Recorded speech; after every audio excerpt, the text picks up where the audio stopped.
¿Es la Biblia relevante? ¿Tiene algo por enseñarnos un libro tan antiguo? Queremos darnos la oportunidad de descubrir su inesperada riqueza, tratando de entender cómo habla para nuestro día a día, nuestros problemas, nuestro dolor, nuestra vida real. Bienvenidos a Para la Biblia Real, el podcast de Miguel Pulido. Hola, queridos amigos, bienvenidos a esta nueva serie y este nuevo episodio del podcast. Esta serie de Navidad vamos a empezar con una reflexión que yo he titulado Teología Papá Noel, la teología Papá Noel. No sé en qué creíste cuando eras niño y si alguien todavía por aquí cree en el Niño Dios o en Papá Noel, por favor, es momento de dejar de escuchar el podcast en este instante. No sé si en tu casa lo llamaban Santa, Papá Noel o en mi caso el Niño Dios. Recuerdo mucho las maromas, ahora miro en retrospectiva, las maromas que hacían mis papás para darnos los regalos, pero no solo darnos los regalos de Navidad, sino sorprendernos. Especialmente recuerdo un día donde estábamos celebrando la Navidad.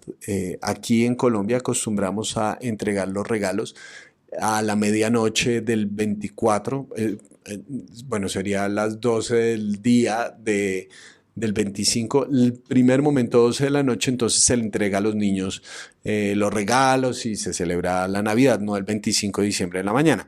Entonces, ese día estábamos en la casa de un tío, nos habíamos reunido varios primos que estábamos pequeños, en ese momento, no sé, 8, 10 años o algo por el estilo, y pasó algo muy curioso, porque el árbol no tenía muchos regalos, o sea, tenía regalos como cajitas muy pequeñas y tú sabes que uno como niño pues quiere ver la caja grande, ¿no? Se imagina los super juguetes y toda esta cuestión. Tías, por favor, no regalen ropa a los niños porque eso es una de las cosas más frustrantes. Como, ay, mira, tu tía te trajo unas medias o unos calzoncillos. Pues sí, muchas gracias, tía, pero los niños quieren es un juguete, sí, así sea lo más pequeño del mundo. Entonces, había una cajita para mí, entonces empiezan a leer, ¿no? Para la prima, no sé, Mónica, Paola, ta, ta, ta. Y llaman a nuestros nombres, mi hermana Diana y Miguel, y nos traen una caja pequeña o algo así. Y nosotros lo vemos como decepcionados, como esta es toda nuestra Navidad.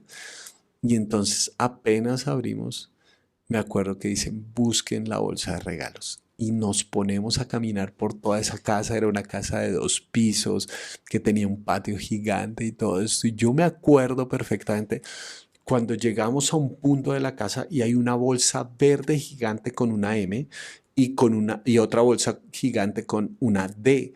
Y abrimos y los regalos para mi hermana y para mí ese año creo que nos dieron nuestros primeros patines en línea. Fue increíble, fue increíble. Y es muy bella esta fantasía. Creo que es una fantasía bella, es una fantasía inocente, buena. Yo no sé por qué a veces nos amargamos tanto peleando que eso no debería ser así y toda la cuestión, porque yo aprecio mucho que, que mis papás hayan hecho eso por mí, como que me hayan amado tanto que hayan decidido jugar mi juego, ¿me entienden? Uh, Eso es una muestra de amor. Yo no sé por qué hay gente a veces como tan religiosa que piensa que eso no es así y cómo se le va a enseñar a los niños ese tipo de cosas. ¿Por qué no? No es una muestra de amor que los padres jueguen a nivel de sus hijos. Mi hijo está aprendiendo a patear apenas la pelota, mi hijo menor. Y ustedes creen que entonces yo quiero jugar con todas las reglas de fútbol y si él no cumple todas las reglas, entonces yo no juego con él. No, no se puede coger el balón a la mitad del camino. No, yo me hago como él. Yo me hago a su nivel porque lo amo y porque quiero que él aprenda. Entonces, cuando los padres juegan a esta fantasía con sus hijos, están haciendo un acto de amor por ellos. Sin embargo, cada vez es más frecuente para mí escuchar esta idea. Y últimamente sé que hay costumbres en otras regiones que refuerzan lo que voy a decir a continuación. Y es la idea que Papá Noel te va a traer los regalos si te portaste bien durante el año. Entonces, sé que hay unos lugares donde está la costumbre que si el niño no se portó bien durante el año, entonces en su bolsa de regalos va a encontrar un carbón, que es una muestra de que fuiste un niño muy malo. O en su defecto, sé que hay otras culturas donde lo que hacen es ponen como un duendecito, entonces dicen que ese duendecito es el mensajero de Santa Claus. Y ese duendecito entonces le va a llevar el informe a Santa Claus o al Papá Noel de todas las cosas malas que has hecho. Eh, entonces es una idea retributiva. Si te portas bien, entonces vas a tener regalo. Si no te portas bien, entonces no vas a tener regalos. Entonces, lo que hemos creado ahí dentro de esa idea es que los regalos no son regalos, simplemente son premios, son el reconocimiento a un comportamiento que tú has tenido. Independientemente de la fantasía que se esté creando ahí. Uno de los peligros más grandes es que a la larga muchas personas terminan viendo a Dios de esa forma. Es decir, si me porto bien, Dios me va a dar ciertos regalos. Si me porto mal, entonces Dios me va a dar un carbón en la bolsa de regalos. Piensen, por ejemplo, cómo se manifiesta esa teología Papá Noel. Cuando nos pasa algo malo, lo primero que pensamos es, esto fue porque yo hice algo malo, ¿sí? O sea, no me salió este negocio porque Dios me está cobrando que yo dije una mentira el 3 de diciembre de 1995 o algo así por el estilo. O hay gente que piensa, esto está pasando porque yo le mentí a mi mamá hace 10 años y cosas por el estilo. Entonces es como que Dios guardara las cuentas de todas las cosas que tú haces y toca cobrar, ¿me entiendes? Toca cobrar. Y todo lo que le pasa a uno malo, la primera pregunta que se dispara en el corazón de uno es, ¿qué hice? ¿Qué hice para merecer esto? Eso es teología Papá Noel. Pero de la misma manera, el problema pasa exactamente al contrario. Cuando estamos llevando una vida no tan santa, no tan buena, no tan adecuada, cuando muchos de nosotros que venimos de trasfondos de fe, no estamos leyendo la Biblia, muy probablemente ni siquiera estemos orando o participando de la comunidad, de la iglesia. Y nos pasan cosas buenas. Esas son las peores de todas. Como que nos habían dicho, si haces esto, te va a producir esto. Pero no estamos haciendo esto y nos está yendo ahí incluso mucho mejor que en otras ocasiones. Es como, no me entra en la ecuación. ¿Cómo así que me están pasando cosas buenas aunque yo no estoy bien? ¿Cómo así que hay un Dios que hace salir su sol sobre justos e injustos? La gracia quiebra la teología Papá Noel, porque la teología Papá Noel está puramente basada en la causa y el efecto. Y la gracia no está basada en la causa y el efecto. Yo creo que la gracia es la causa primaria de cualquier efecto, es decir, está por fuera de esa ecuación. ¿Qué significa eso en la práctica? ¿Cómo deberíamos ver las obras y las acciones del bien? Porque ese es el punto al final de la historia. Entonces, simplemente podríamos decir, bueno, igual si no es retributivo, entonces pues que sea lo que Dios quiere. Pero entonces, ¿qué lugar, por ejemplo, tienen las obras? No son, y está muy mal visto, y es muy equivocado pensarlas como un trueque delante de Dios, ¿sí? O sea, como, Dios, mira, oré esta mañana, tiene que pasar esto, ¿sí? Como que Dios está atrapado dentro de las cajas de nuestros comportamientos, porque esa es la teología de Papá Noel. Si yo hago esto, entonces tienes que producir esto. Pero hay un análisis muy interesante que hace el apóstol Pablo en Efesios capítulo 2. Quiero que veas el orden de los factores, porque el orden de los factores sí altera el producto. Dice Efesios capítulo 2, versículos 8 al 10. Porque por gracia ustedes han sido salvados mediante la fe. Si deseas conocer más el trabajo de Miguel, puedes ingresar a www.pulidomiguel.co o buscarlo en todas las redes sociales como Pulido Miguel 1. También puedes apoyarlo al hacerte parte de la comunidad de www.patreon.com/pulidomiguel. Ahora sigamos con el cierre de este episodio. ¿Por qué somos salvados? Por la gracia, no por la fe. Somos salvados por la gracia mediante la fe. La fe simplemente es el reconocimiento de un regalo que ya se nos ha dado. Es la gracia de Dios la que ya se nos ofreció en la persona de Jesús. Y simplemente la fe es el reconocimiento de eso. No es un generador de la gracia de Dios. Eso es muy importante en los factores. Esto no procede de ustedes, sino que es el regalo de Dios. ¿Sí ves? No es algo que nosotros hicimos, es un regalo de Dios. No por obras para que nadie se jacte. Es decir, la salvación, lo que está hablando Pablo, este reino de Dios que inauguró Jesús y que nos invita a participar en él, es un acto de la gracia de Dios, de la pura voluntad de Dios. Dios nos ofrece este regalo, esto procede de Dios, no es algo que nosotros generamos. Algunas personas piensan, por ejemplo, que el arrepentimiento es lo que genera la salvación. Eso no es verdad, eso no es cierto. No es que nos arrepentimos y entonces Dios nos salvó, sino que el arrepentimiento es estar de acuerdo con lo que la gracia ya nos ha ofrecido.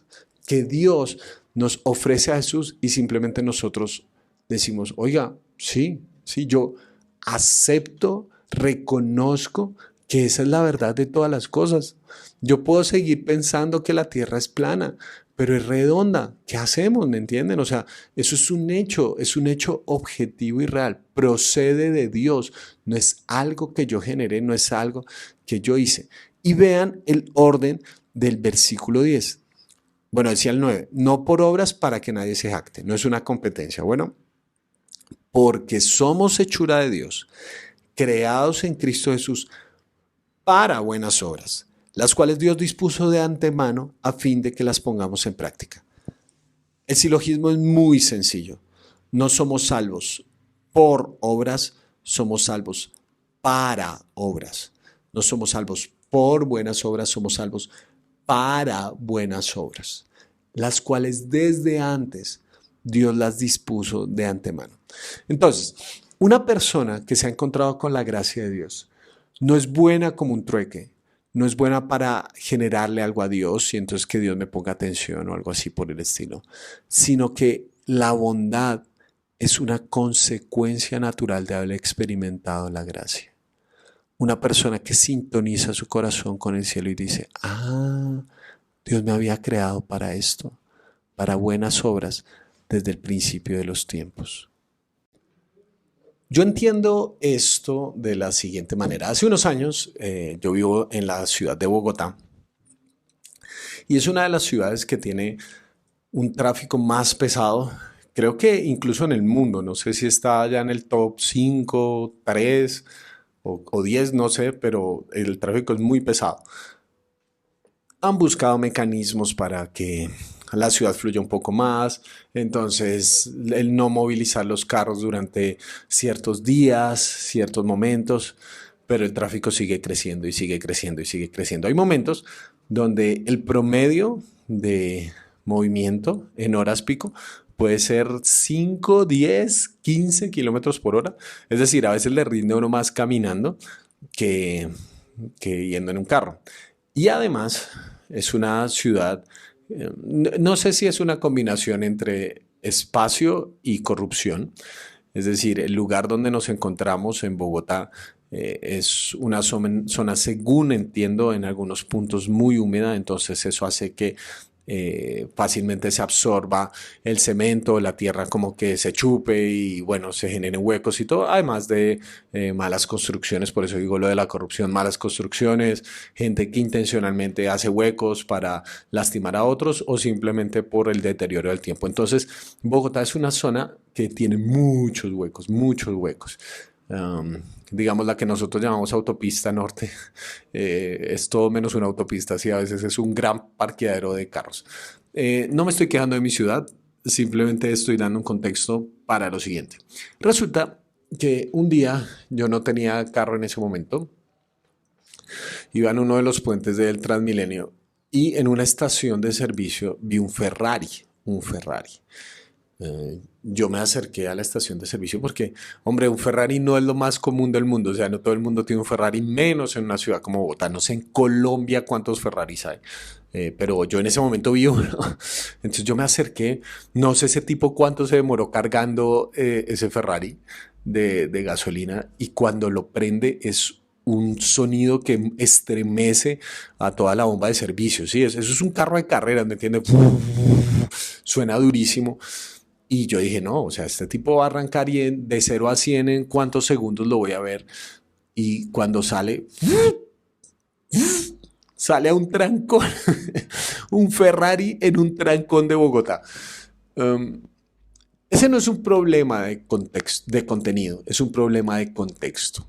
Es decir, el Ferrari tiene el potencial en sí mismo para andar en las grandes carreteras del mundo. Prácticamente es un carro de carreras, es un carro que puede andar a cientos de kilómetros por hora, pero estaba en un contexto y en un entorno que no le permitía explotar todo eso para lo que había sido creado.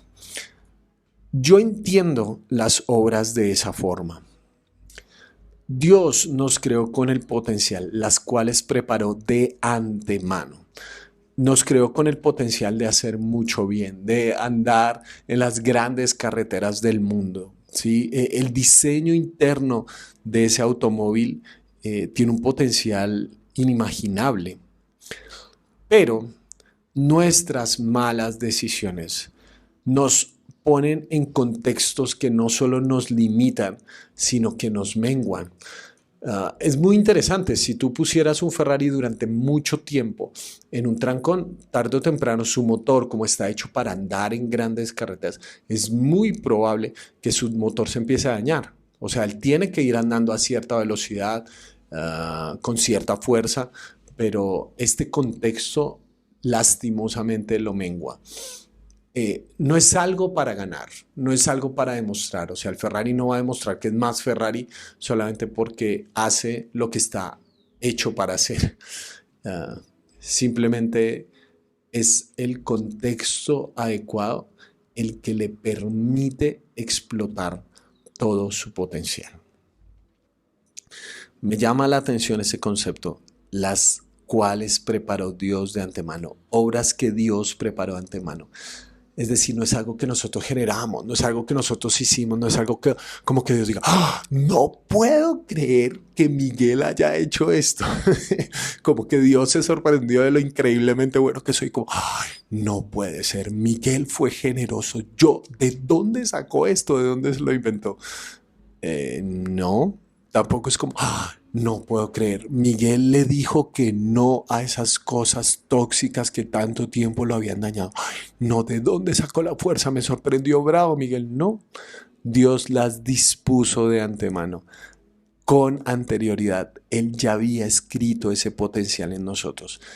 Entonces, tú te das cuenta que la definición de pecado no simplemente se refiere a algo inmoral, ¿sí? Como comportamientos que tachamos de inmorales y por los cuales nos escandalizamos, sino que en el fondo parte del problema del pecado es que mengua el potencial que Dios había escrito desde el principio en los seres humanos. Al final de la historia, entonces, la salvación no es algo que se va a saber después de que morimos, sino que podemos vivir hoy y ahora esas buenas obras que Dios dispuso de antemano para que anduviéramos en ellas. La salvación no es algo que se sabe después de la tumba, es algo que se sabe antes de la muerte. Que el Ferrari no tiene que esperar a morir para alcanzar su potencial. Si está en el contexto más adecuado, en el entorno más propicio para explotar todas esas posibilidades. Entonces, al final de la historia, la teología Papá Noel, que está encerrada dentro de estas leyes de causa y efecto, omite la gracia de la ecuación por un lado y no nos permite ver la inmensa grandeza dentro de la historia que tienen las obras, que Dios las dispuso de antemano para ir creando un futuro conforme a lo que Él preparó desde un principio de los tiempos. Ese es el poder de las buenas obras. sintonizar nuestro corazón con el cielo, ponernos de acuerdo con Dios y decir, tú nos creaste para esto, no para ganar algo, no para hacer un trueque. Al final de la historia eso no es lo importante. Lo importante no es el resultado, sino a quién honras con lo que haces. Que un Ferrari ande a 150 kilómetros por hora no es como, ay, bueno, entonces ahora voy a hacer un mejor Ferrari. No, simplemente está descubriendo todo el potencial que tenía. Queridos, espero que puedan ver, que tú puedas ver y experimentar las obras desde fuera de esa teología Papá Noel, de fuera de causa y efecto, de me voy a ganar esto, voy a perder esto, voy a hacer aquello, y dejes de ver todo como una negociación y puedas ver que Dios te creó con un potencial increíble en el cual puedes andar, en el cual puedes vivir, el cual puedes experimentar y disfrutar. Y de esa manera no solamente tener una feliz Navidad, sino una feliz vida. Como siempre, queridos, un gran abrazo y nos escuchamos en el próximo episodio. Gracias por escuchar este episodio para la Biblia Real. Te invitamos a que te suscribas, hagas tu reseña y compartas este material con otras personas que les pueda ser útil. Nos escuchamos en la próxima entrega.